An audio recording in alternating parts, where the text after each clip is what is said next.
আমি আবারও রয়েছি সেই ধর্মতলার ছবিটা তুলে ধরবো এবং একই সঙ্গে আবার আশেপাশে দেখছেন এই মুহূর্তে বেশ কয়েকজন মহিলাকেও আমি সঙ্গে পেয়েছি, একটু তাদের সঙ্গে কথা বলে নিই। কোথা থেকে এসেছেন? আমরা বর্ধমান থেকে এসেছি। প্রতি বছর আসেন? এবারই প্রথম এসেছি। এইবারই প্রথম? না, প্রত্যেক বছরই আসি। আপনি প্রতি বছর? প্রত্যেক বছরই আসি। কবে এসেছেন? আজকে। আজকে এসেছেন বর্ধমান থেকে? হ্যাঁ, বর্ধমান থেকে। চান দিদির কাছে কি নিয়ে ফিরবেন, কোন বার্তা নিয়ে ফিরবেন আজ? ভালো বক্তা নিয়ে ফিরবো। অর্থাৎ বোঝাই যাচ্ছে তারাও কিন্তু আজ এখানে এসেছেন এবং অনেক দূর দূর থেকে কিন্তু কর্মী সমর্থকরা আছেন। আমার সঙ্গে রয়েছে, আমি তো স্টুডিওর বাইরে থেকে রয়েছে, একেবারে সরাসরি ধর্মতলা থেকে, কিন্তু স্টুডিও থেকে রয়েছে আমার সহকর্মী অতনু। যেমনটা আমি তুলে ধরছি সকাল থেকে এবং দর্শকদের সামনেও তুলে ধরছি যে বিভিন্ন প্রান্ত থেকে কর্মী সমর্থকেরা আসছেন। আজকের এই দিনটা কর্মী সমর্থকদের কাছে, তৃণমূল কংগ্রেসে, তাদের কাছে একটা আবেগের দিন, ভালোবাসার দিন, শহীদের স্মরণের দিন। আর সেই জায়গায় কিন্তু এই সমস্ত কিছুকে উপেক্ষা করে, দেখো কিছুক্ষণ আগে ঝমঝমিয়ে বৃষ্টি হচ্ছিল, সেই বৃষ্টিকে তারা উপেক্ষা করছে এবং শুধু তারা বলছেন শুধু বৃষ্টি কেন, ঝড় বৃষ্টি যাই হোক না কেন, সমস্ত কিছুকে উপেক্ষা করে আমরা আসি প্রতি বছর, আগামী দিনেও আমরা সামিল হব এবং 21শে জুলাইয়ের মঞ্চে কি বার্তা দেবেন সেদিকেই আমরা মুখিয়ে রয়েছি। আর সেই জন্য কিছু মানুষ এসে পৌঁছেছেন। প্রিয়াঙ্কা, তুমি যেখানে আছো সেখানে কিছু মানুষ এখনো পর্যন্ত এসে পৌঁছেছেন, কিন্তু কিছু মানুষ এখনো এসে পৌঁছতে পারেনি, দূর দূরান্ত থেকে তারা আসছেন। যেমন গোসাবা থেকে কিছু মানুষ আসছেন, তাদের ছবি একবার দেখা যাক। গোসাবা থেকে কিছু মানুষ আসছেন এখনো, সেখান থেকে আমার প্রতিনিধি রয়েছেন, অনুপ রয়েছেন, তার সঙ্গে একবার কথা বলবো। ওই দেখুন, গোসাবা থেকে প্রচুর মানুষ তারা এবার আসছেন ধর্মতলামুখী। অনুপ, যারা আসছেন তাদের সঙ্গে তোমার কথা হয়েছে, তারা কি বলছেন?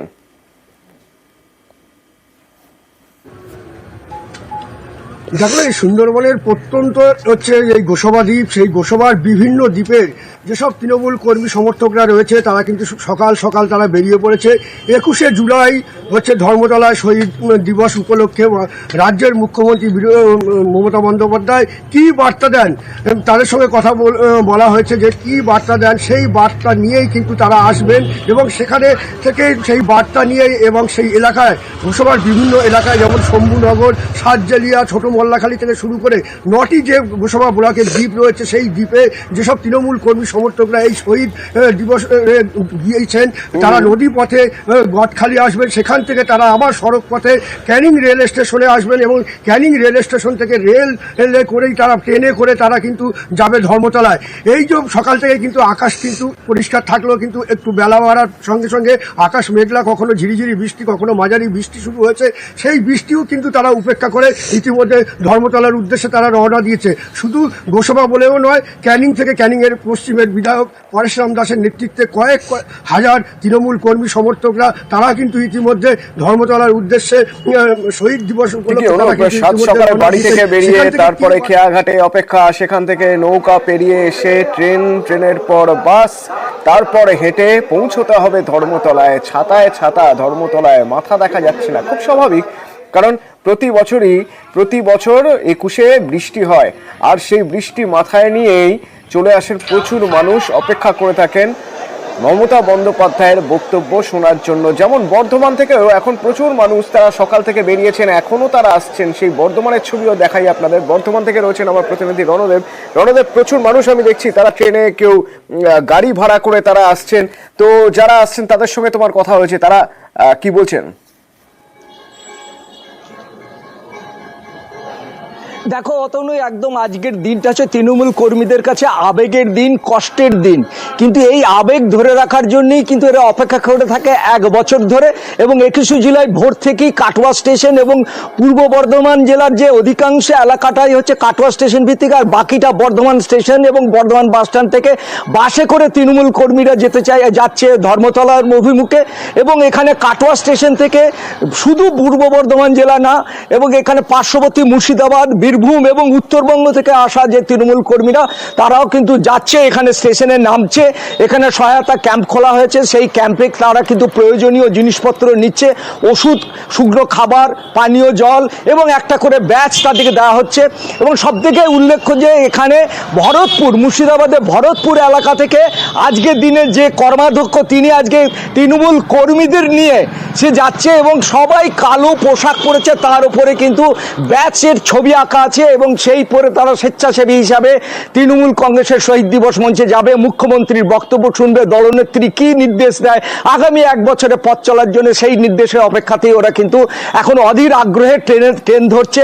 এবং ভোর 4:45 থেকে পরপর ট্রেন 5টা, 6টা, 7টা, 7:50 অবধি কিন্তু ট্রেনেই ভর্তি মানুষ আসছেন, তারা তৃণমূল কর্মী সমর্থকরা আসছেন রণদেব, এবং তারা আসছেন, কখনো কেউ ট্রেনে আসছেন, কেউ গাড়ি ভাড়া করে আসছেন, ছোট গাড়ি নিয়ে আসছেন, বাসে আসছেন কেউ, তারা সবাই আসবেন এই সভাস্থলে।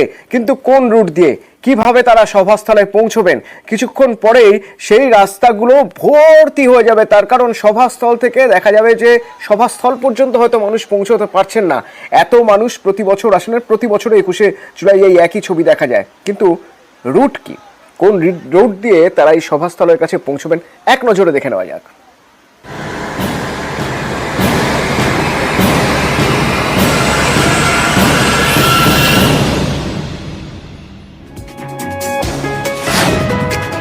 শিয়ালদা থেকে AJC Bose road, SN Banerjee road হয়ে ধর্মতলা,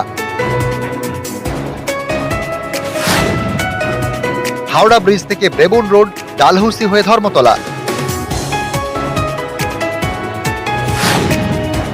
পার্ক সার্কাস 7 পয়েন্ট থেকে CIT road, Moulali, SN Banerjee road হয়ে ধর্মতলা,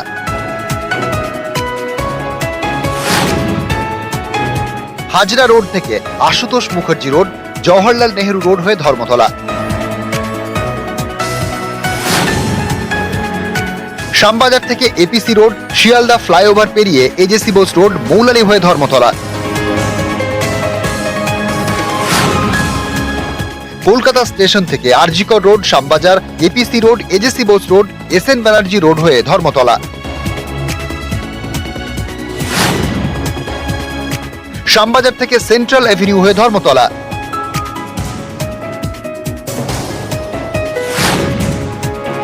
খিদিরপুর রোড থেকে Dharmatala, free school street, Ripon street থেকে জওহরলাল নেহেরু রোড হয়ে ধর্মতলা, কেদুয়া থেকে Bidhan Sarani, college street, Rafi Ahmed Kidwai road, SN Banerjee road হয়ে ধর্মতলা, ক্ষুদিরাম অনুশীলন কেন্দ্র থেকে Auckland road, strand road, mayor road, Dorina crossing হয়ে ধর্মতলা। নিউজ 18 বাংলা।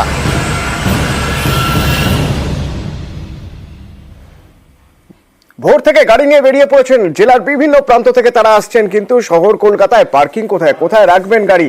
যারা যারা আসছেন কর্মী সমর্থকরা, তাদের জন্য গাড়ি রাখার ব্যবস্থা করা হয়েছে। কলকাতার কোথায় কোথায় গাড়ি রাখা যাবে, ছোট গাড়ি বা বাস, কোথায় কোথায় পার্কিং করা যাবে দেখুন।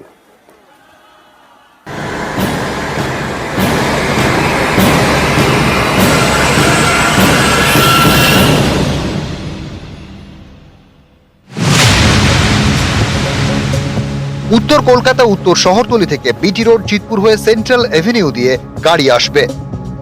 গাড়ি পার্কিং সেন্ট্রাল এভিনিউয়ে। বর্ধমান হুগলির দিক থেকে গাড়ি আসবে দিল্লি রোড, ডানকুনি, নিবেদিতা সেতু হয়ে Dunlop, BT road, Dumdum road, Belgachia road, Shyambazar, APC road, AJC Bose road হয়ে মৌলালি। গাড়ি পার্কিং মৌলালিতে। মালদা, মুর্শিদাবাদ, নদিয়া, উত্তর 24 পরগনা থেকে VIP road, EM bypass, Park Circus connector ধরে পার্ক সার্কাস। গাড়ি পার্কিং পার্ক সার্কাসে। মা ফ্লাইওভার ধরে আসা সমর্থকদের গাড়ির পার্কিং ময়দানে। পূর্ব পশ্চিম মেদিনীপুর, হাওড়া থেকে গাড়ি আসবে কোনা এক্সপ্রেসওয়ে দ্বিতীয় হুগলি সেতু পেরিয়ে। গাড়ি পার্কিং ময়দানে। দক্ষিণ 24 পরগনা থেকে হাজরা পর্যন্ত আসবে গাড়ি। গাড়ি পার্কিং হাজরা, ময়দান, জওহরলাল নেহেরু রোডে। নিউজ 18 বাংলা।